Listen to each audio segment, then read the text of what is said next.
Hello नमस्कार दोस्तों, आप सभी का आज के इस सेशन में स्वागत है। और आज का सेशन दोस्तों कक्षा 12th विषय हिंदी अनिवार्य अध्याय नंबर 5 गजानन माधव मुक्तिबोध, जिन्होंने की दोस्तों रचना है सर स्वीकारा है।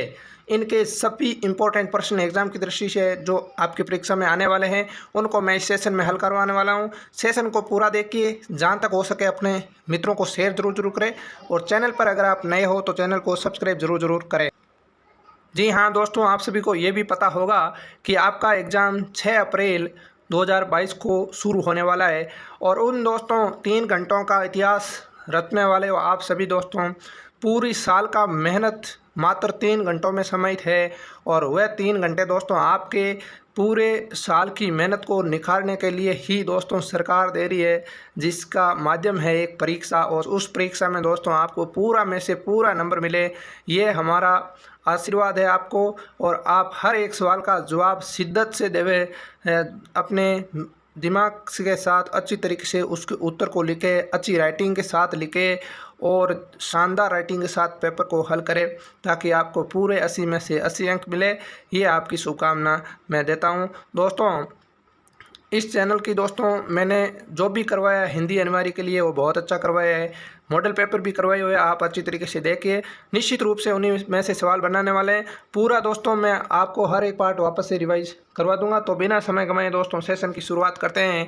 पहला हमारा प्रश्न है दोस्तों, मुक्तिबोध का जन्म कब हुआ था। दोस्तों मुक्तिबोध का जन्म कब होता है तो उसका राइट आंसर है 13 नवंबर 1917 को मुक्तिबोध यानी गजानन माधव मुक्तिबोध का जन्म होता है 13 नवंबर 1917 को। ठीक है, नेक्स्ट है दूसरा प्रश्न दोस्तों हमारा, चांद का मुंह टेढ़ा है किस कवि का कविता संग्रह है। दोस्तों चांद का मुंह टेढ़ा है किस कवि का कविता संग्रह है, तो इसका राइट आंसर है दोस्तों मुक्तिबोध यानी गजानन माधव मुक्तिबोध का ये क्या है कविता संग्रह है, जिसका नाम है चांद का मुंह टेढ़ा है। नेक्स्ट है अगला तीसरा प्रश्न, काट का सपना किस कवि द्वारा रचित कथा साहित्य है, तो इसका दोस्तों राइट आंसर है मुक्तिबोध का। दोस्तों काट का सपना क्या नाम है, काट का सपना किस कवि द्वारा रचित कथा साहित्य है। दोस्तों इंपॉर्टेंट ये लाइन है कथा साहित्य, तो काट का सपना कथा साहित्य किस कवि का है, मुक्तिबोध का है। अगला हमारा चौथा प्रश्न है, मराठी संरचना से प्रभावित लंबे वाक्य किस कवि की कविताओं को विशेषता है, तो वह दोस्तों मुक्तिबोध कवि की क्या है कविताओं की विशेषता है। मराठी संरचना से प्रभावित लंबे वाक्य किस कवि की कविता की विशेषता है, तो मुक्तिबोध की है। अगला हमारा पांचवा प्रश्न है, मुक्तिबोध की कविता सर स्वीकारा है उनके किस संकलन से ली गई है। इंपॉर्टेंट प्रश्न है दोस्तों, क्योंकि ये आपके सिलेबस में की कविता है, पूछा जा सकता है। तो उसका नाम है बुरी बुरी खाक धूल, किस कविता संग्रह से लिया गया है, किस संकलन से लिया गया है, बुरी बुरी खाक धूल यानी सर स्वीकारा है बुरी बुरी खाक धूल। इस प्रकार से आप याद रख लेना, अगर ऑप्शन के अंदर इस प्रकार मिले तो आपको याद रह जाएगा। मुक्तिबोध सर स्वीकारा है बुरी बुरी खाक धूल, ये इस प्रकार से आपको याद रह जाएगा। अगला हमारा छठा प्रश्न है, सर स्वीकारना का कवि के अनुसार मूल भाव क्या है, यानी सर स्वीकारना का कवि के अनुसार मूल भाव क्या है, तो उसका राइट आंसर है प्रसन्नता से स्वीकारना यानी प्रसन्न होकर खुश होकर स्वीकारना सर स्वीकारना का मूल भाव है। अगला हमारा सातवां प्रश्न है, सहज स्नेह की उष्मा कवि को विरह में किस प्रकार की लगती है। दोस्तों सहज स्नेह की उष्मा कवि को विरह में किस प्रकार की लगती है, तो उसका दोस्तों राइट आंसर है अग्निशिखा सी लगती है। कैसी लगती है दोस्तों, अग्निशिखा सी लगती है। अगला हमारा आठवां प्रश्न है दोस्तों, ममता के बादल की मंडराती कोमलता भीतर पिराती है। ममता के बादल की मंडराती कोमलता भीतर पिराती है, उपयुक्त पंक्ति में कौन सा अलंकार है, तो कौन सा अलंकार है दोस्तों, मानवीकरण अलंकार है। कौन सा अलंकार है, मानवीकरण अलंकार है। ये अलंकार वाले यहाँ से ही दोस्तों आपके पाठों में से ही प्रश्न वाक्य आते हैं और प्रश्न परीक्षा में पूछा जाता है। अगला हमारा 9वां प्रश्न है, दक्षिणी ध्रुवी अंधकार अमावस्या पंक्ति में कौन सा अलंकार है। दक्षिणी ध्रुवी अंधकार अमावस्या में कौन सा अलंकार है, इसके अंदर रूपक अलंकार है। कौन सा अलंकार है दोस्तों, रूपक अलंकार है। दोस्तों इन वाक्यों को आपको अच्छी तरीके से याद होना चाहिए, क्योंकि अलंकार के अंदर कभी कभी हमारे मिस्टेक्स हो जाती है जिससे नंबर कट जाते हैं। ठीक है। अगला हमारा प्रश्न है दोस्तों, मुक्तिबोध का जन्म किस स्थान पर हुआ था? तो इसका आपको याद रखना है, सयोपुरा ग्वालियर मध्य प्रदेश के अंदर गजानन माधव मुक्तिबोध का जन्म होता है। कहाँ होता है दोस्तों? सयोपुरा ग्वालियर मध्य प्रदेश, ऐसे याद रख लेना दोस्तों, सयोपुरा ग्वालियर MP, ठीक है, याद रह जाएगा आराम से, ठीक है। दूसरा प्रश्न है हमारा, शहर स्वीकारा है कविता में कवि मोह से मुक्ति पाने के बाद भूलने की प्रक्रिया को किस तरह घटित होते देखना चाहता है? तो उसका राइट आंसर है अमाउस की तरह। कैसे दोस्तों? अमाउस की तरह घटित होते हुए देखना चाहता है। तीसरा प्रश्न है, कवि मुक्तिबोध अमाउस के अंधेरे से सामना क्यों करना चाहता है? इंपॉर्टेंट प्रश्न है दोस्तों, कवि मुक्तिबोध है वो अमाउस के अंधेरे से सामना क्यों करना चाहता है? तो इसका राइट आंसर है, कवि अंधेरे से सामना करके अपने मन की ताकत बढ़ाना चाहता है। क्या दोस्तों? कवि अंधेरे से सामना करके अपने मन की ताकत बढ़ाना चाहता है, ये इसका दोस्तों राइट आंसर है। अगला हमारा प्रश्न है चौथा, कवि मुक्तिबोध के अनुसार मनुष्य के अंदर अज्ञात भय कौन पैदा करता है? कवि मुक्तिबोध के अनुसार मनुष्य के अंदर अज्ञात भय कौन पैदा करता है? तो इसका दोस्तों राइट आंसर है, लगातार बढ़ते भौतिक और मानसिक अवलंब मनुष्य के अंदर अज्ञात भय पैदा करते हैं। क्या करते हैं दोस्तों? अज्ञात भय पैदा करते हैं। अगला हमारा दोस्तों, कवि मुक्तिबोध के अनुसार मनुष्य के अंदर अज्ञात भय कौन पैदा करता है? लगातार बढ़ते भौतिक और मानसिक अवलंबन मनुष्य के अंदर अज्ञात भय पैदा करते हैं। अगला हमारा पांचवा प्रश्न है, मुक्तिबोध ने मनुष्य की संपूर्ण चेतना को कबीरी चादर क्यों कहा है? इंपॉर्टेंट प्रश्न है दोस्तों, मुक्तिबोध ने मनुष्य की जो संपूर्ण चेतना को कबीरी चादर क्यों कहा है? तो इसका दोस्तों राइट आंसर है, क्योंकि मनुष्य की संपूर्ण चेतना अंधकार, प्रकाश, सुख दुख, भूल शुद्धि के संघर्षों में से भरी हुई है। ये दोस्तों इसका राइट आंसर है। इंपॉर्टेंट प्रश्न है दोस्तों, 5वां एग्जाम के अंदर ये पूछा जा सकता है। अगला हमारा छठा प्रश्न है, दक्षिणी ध्रुवीय अंधकार अमावस्या शरीर पर पंक्ति में दक्षिणी ध्रुवीय अलंकार से क्या तात्पर्य है? तो इसका दोस्तों राइट आंसर है कि जिस प्रकार से दक्षिणी ध्रुवों पर लंबे समय पर तक अंधकार रहता है, उसी प्रकार कभी भी प्रिय बिछुड़ने की लंबी अवधि को दक्षिणी ध्रुवों के अंधकार के समान मानकर भोगने को तैयार है। यहाँ कवि का एकांकी जीवन उभर कर सामने आया है। इंपॉर्टेंट प्रश्न है दोस्तों, कि जिस प्रकार से दक्षिणी ध्रुवों पर लंबे समय तक अंधकार रहता है, उसी प्रकार कवि भी प्रिय बिछुड़ने की लंबी अवधि को दक्षिणी ध्रुवों के अंधकार के सामने मानकर भोगने को तैयार है। यहाँ कवि का एकांकी जो जीवन है वो उभर कर सामने आया है। नेक्स्ट है हमारा 7वां प्रश्न, भीतर वह है ऊपर तुम मुस्काता चांद जो धरती पर रात भर, मुझ पर त्यों तुम्हारा ही खिलता हुआ चेहरा है। उपयुक्त काव्य पंक्ति में तुम और तुम्हारा शब्द किसके लिए आया है? तो इसका दोस्तों राइट आंसर है, उपयुक्त काव्य पंक्ति में तुम और तुम्हारा शब्द उन सभी आत्मीय जनों के लिए आया है जो विशाल विश्व की उलझनों को सुलझाने में कवि की मदद करते हैं। इसमें माँ, पत्नी, बहन, सहचरी कोई भी हो सकता है। ये दोस्तों इसका राइट आंसर है। अगला हमारा 8वां प्रश्न है दोस्तों, कि गरबिल्ली गरीबी से क्या तात्पर्य है? यानी गरबिल्ली गरीबी से क्या तात्पर्य है? तो इसका दोस्तों राइट आंसर है, धन की न्यूनता होने पर भी मन में हीन भाव नहीं लाना। दोस्तों धन की न्यूनता होने पर भी मन के अंदर हीन भावना कभी नहीं लाना चाहिए। जीवन में लगातार संघर्ष करोगे, संघर्ष ही जीवन की असली मज़ा है।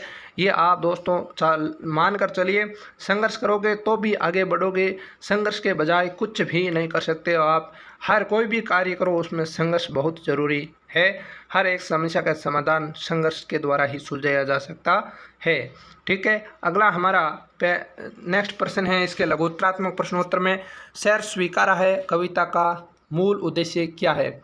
शहर स्वीकारा है कविता का मूल उद्देश्य क्या है? मनुष्य को अपने जीवन में दोस्तों मनुष्य को अपने जीवन में अनेक प्रकार की परिस्थितियों का सामना करना पड़ता है। मनुष्य को अपने जीवन में अनेक प्रकार की परिस्थितियों का सामना करना पड़ता है। सुख दुख, हर्ष विषाद, हार जीत, संघर्ष इत्यादि परिस्थितियाँ मनुष्य जीवन के समांतर चलती रहती है। मनुष्य को इस प्रकार की विभिन्नता परिस्थितियों को प्रसन्नता के साथ स्वीकार करते हुए शांतिपूर्ण जीवन यापन करना चाहिए। मनुष्य को चाहिए कि वह हर परिस्थिति में सहज भाव से ही रहे और इस प्रकार के सहज जीवन यापन में समुदाय के लोग मददगार हो सकते हैं, चाहे उनमें किसी भी प्रकार का संबंध क्यों न हो तो सैर स्वीकार कविता का मूल उद्देश्य यह है। इम्पोर्टेंट प्रश्न है दोस्तों, परीक्षा के अंदर पूछा जा सकता है। दोस्तों क्या बताया है कि मनुष्य को अपने जीवन में अनेक प्रकार की परिस्थितियों का सामना करना पड़ता है। सुख दुख, हर्ष विषाद, हार हो सकती है, जीत हो सकती है, संघर्ष है, इत्यादि परिस्थितियां मनुष्य जीवन के समांतर चलती है, यानी साथ साथ बराबर चलती है। मनुष्य को इस प्रकार की विभिन्न परिस्थितियों को प्रसन्नता के साथ स्वीकार करते हुए शांतिपूर्ण जीवन यापन करना चाहिए। क्या खतरनाक बात कही है कवि ने दोस्तों कि मनुष्य को इस प्रकार की विभिन्न परिस्थितियों को प्रसन्नता से के साथ स्वीकार करते हुए शांतिपूर्ण जीवन यापन करना चाहिए, और मनुष्य को चाहिए कि वह हर परिस्थिति में सहज भाव से ही रहे, और इस प्रकार की सहज जीवन यापन में समुदाय के लोग मददगार हो सकते हैं, चाहे उनमें किसी भी प्रकार का संबंध क्यों न हो। क्या शानदार दोस्तों इस सैर स्वीकारा है कविता का मूल उद्देश्य है। एग्जाम की दृष्टि से दोस्तों इम्पोर्टेंट प्रश्न है। अगला हमारा प्रश्न है दोस्तों, जीवन का निष्कर्ष यही है कि वह किसी का नहीं, क्योंकि सब उसकी परछाई है। कवि ने ऐसा क्यों कहा और यहाँ उसकी शब्द किसके लिए आया है। क्या खतरनाक प्रश्न है दोस्तों कि जीवन का निष्कर्ष यही है कि वह किसी का नहीं, क्योंकि सब उसकी परछाई है। कवि ने ऐसा क्यों कहा है और यहाँ उसकी शब्द है वो किसके लिए प्रयोग हुआ है। तो इसका दोस्तों राइट आंसर है, कवि मुक्तिबोध के अनुसार मनुष्य जीवन में अनेक प्रकार की परिस्थितियाँ और भाव एक साथ चलते हैं। कवि ने तो दृढ़ता और जघन्य कठोरता को भी बड़े मानवीय मूल्य माना है। कवि के अनुसार भूल जाना भी एक कला है। क्या शानदार कहा है, कवि के अनुसार भूल जाना भी क्या है, एक कला है। अति किसी भी चीज़ की अच्छी नहीं है, अति किसी भी चीज़ की अच्छी नहीं है। मनुष्य को अधिक प्रकाश भी चौंधिया देता है और कई बार अमोस का अंधेरा भी संबल प्रदान करता है। अंधेरा उजाला, सुख दुख, स्मृति विस्मृति, इन सभी परिस्थितियों को कबीरी चादर मानकर मनुष्य को अपनी आत्मा के चारों ओर लपेट लेना चाहिए। इस प्रकार से यह जीवन किसी एक का नहीं है बल्कि अनेक उलझनों का है, और इन उलझनों को सुलझाने तथा उलझाने में परछाई के रूप में माँ, पत्नी, बहन, सहचरी इत्यादि किसी भी का भूमिका हो सकती है। यहाँ उसकी शब्द इन्हीं भूमिका निभाने वाले लोगों के लिए आया है। गजब प्रश्न है दोस्तों, इम्पोर्टेंट प्रश्न है, एग्जाम के अंदर पूछा जा सकता है। अपने मॉडल पेपर के जो आपका ब्लूप्रिंट है उसके आधार पर ये प्रश्न देख लेना, अगर आ रहा है तो इम्पोर्टेंट प्रश्न है। अगला हमारा दोस्तों प्रश्न है कि कविता का शीर्ष सह स्वीकारा है और इसके विपरीत कवि कहता है कि बेलाती सहलाती आत्मीयता बर्दाश्त नहीं होती। कवि के इस अंतर विरोध का क्या कारण है। तो इसका दोस्तों राइट आंसर है, सैर स्वीकारा है कविता में कवि जीवन की विभिन्न परिस्थितियों को प्रसन्नता के साथ स्वीकार करने की बात कहता है, और कवि इन परिस्थितियों को संघर्ष के साथ स्वीकार करना चाहता है, न कि बहलाती सहलाती और दिखावटी आत्मीयता के साथ। कवि वास्तविकता के हर दंड और पुरस्कार को स्वीकार करता है। आपको भी मित्रों वास्तविकता के हर दंड को और पुरस्कार को स्वीकार करना चाहिए, लेकिन उसे मन बहलाने वाली क्षणिक आत्मीयता स्वीकार नहीं है। ठीक है, कवि कहता है कि अत्यधिक आत्मीयता मानव को कमज़ोर बना देती है। अत्यधिक आत्मीयता मानव को कमज़ोर बना देती है, अति किसी भी प्रकार की अच्छी नहीं होती है। कवि मिलन के उजाले का सुख भोगने के साथ बिछोड़ने के गहरे अंधकार में अमोश को भोगने के लिए तैयार रहने को कहता है। कवि के अंदर माँ, पत्नी, बहन, सहचरी के स्नेह की सहज उष्मा है, तो दूसरी तरफ विरह की अग्निशिखा उद्दीपित रखने को कहता है। इस प्रकार से कवि मनुष्य में उत्पन्न होने वाले मानसिक द्वंद्वों को सहज चित्रण करता है। ये भी दोस्तों एग्जाम की दृष्टि से काफ़ी अच्छे प्रश्न है। अगला हमारा प्रश्न है दोस्तों चौथा, सचमुच मुझे दंड हो कि हो जाओ, पाताली अंधेरे की गुहाओं में, विवेरों में, धुएं के बादलों में, बिल्कुल मैं लापता के वहाँ भी तो तुम्हारा ही सारा है। उपयुक्त पंक्तियों का अर्थ स्पष्ट कीजिए। तो इसका दोस्तों राइट आंसर है, कविता की इन पंक्तियों में कवि जीवन के प्रत्येक परिस्थितियों का सहर्ष और सहज भाव से स्वीकार करता है। कवि कठिन परिस्थितियों के दंड को भी सहज स्वीकारना चाहता है। स्वीकार करता है और इस प्रकार के दंड में भी अपने प्रिय मिलन की आशा रखता है और अपने एकांकी जीवन में भी कवि प्रिय की स्मृति के सारे जीवन यापन करना चाहता है। कवि अज्ञात सत्ता से सहारा चाहता है और उसी में अपने स्नेह को प्रकट करता है। जीवन की अच्छी और बुरी सभी बातों को सैर स्वीकार करना चाहता है। यहाँ कवि का अपने प्रिय के प्रति आत्मीय और समर्पित भाव ही प्रकट होता है। ये दोस्तों आपका अति महत्वपूर्ण प्रश्न है और अगला हमारा पाठ होगा अध्याय 6 शमशेर बहादुर सिंह, जो कि हम कल की क्लास में करने वाले हैं। तो ये दोस्तों प्रश्न आपको कैसे लगा? अगर अच्छे लगे हैं तो चैनल को दोस्तों सब्सक्राइब जरूर कीजिए और जहाँ तक हो सके अपने मित्रों को शेयर जरूर कीजिए। ये मेरी आपसे आशा और उम्मीद है। आप दोस्तों परीक्षा के अंदर शेर बनने वाले हो, शेर बनकर दहाड़ने वाले हो। कुछ ही दिनों में दोस्तों 6 अप्रैल को आपकी परीक्षा होने वाली है। शिद्दत से मेहनत कीजिए, टाइम को बर्बाद मत कीजिए और लगातार सेल्फ स्टडी करते रहिए। मोबाइल का भी दोस्तों बिल्कुल, जहां आपको उचित और अच्छी क्लासें मिल रही है तो जब आपको शाम को सोने से पहले या सुबह जल्दी उठ करते बुकें पढ़नी चाहिए। अगर शाम को आपका नॉर्मल कभी मूड ख़राब है या फिर आप कहीं पार्क में घूमने जा रहे हो या नॉर्मल टहलने जा रहे हो, शाम को निकलने जा रहे हो, तो आप उनके वीडियो सुने करो। जैसे मेरे वाला चैनल है तो आप इस प्रकार से वीडियो बिल्कुल, जब आपको ये लगता है कि अब मुझे वीडियो देखना चाहिए तो ज़रूर देखें। सेल्फ स्टडी लगातार करते रहिए दोस्तों। आप अपने आप ही जब आपका पेपर होगा, जब खुद को ये फीलिंग आ जाएगी कि हाँ मैंने 1 साल भर की मेहनत की है। तो इसी के साथ दोस्तों मैं मिलता हूँ नेक्स्ट सेशन के साथ। तब तक के लिए धन्यवाद। जय हिंद, जय भारत।